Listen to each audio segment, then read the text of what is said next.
Ito sobrang hilig talaga ng anak ko sa dessert or anything na malamig talaga.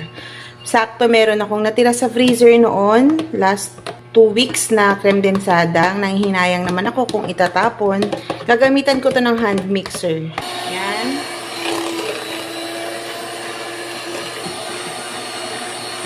At meron ako ritong Graham biscuits. Mix lang natin to para ito, masarap kasi itong biscuit na to, malasa na to. Yan.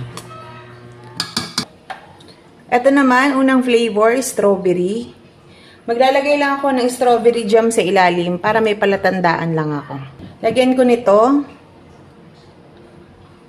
Ito lang kasi mahirap takpan to pag sobrang puno. Lalagay ko muna sa freezer to ng mga 1 oras. So kahit tigli-5 flavor lang. Para matutuwa yung anak ko nito. Hindi na siya bibili sa labas. Next naman itong mango jam. Sarap, may buo-buo pa.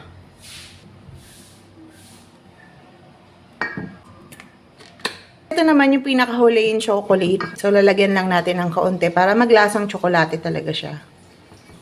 Ito, haluin ko na. Naman, diretso. Ah! Sorry. Yan. After 2 hours na ako nakabalik. Kitang-kita naman yung flavor sa ilalim. So, ito mango to. Strawberry. 14, 16, 18, 20. 21 pieces ng ice cream. At nakaabang na yung kakain. Ito naman yung mango. Medyo tumigas-tigas na siya.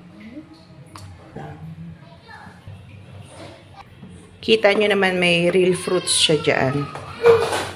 Pwede nyo nang kainin or pwede nyo pang ilagay sa freezer at least mga 30 minutes para lumamig din yung nilagay natin sa ibabaw na jam. Ito na yung strawberry flavor at ito yung mango flavor. Bali, palalamigin ko pa to overnight sa freezer at babalikan ko kayo bukas. After 15 hours na yan, pagpapalamig overnight. So, yan guys. Harap. Diba? Ganyan. Ito naman yung sa strawberry flavor. Ang sarap. Yan yung loob. Napakasarap kasi may mga biskuit pang nakakain. Ito naman yung sa chocolate flavor.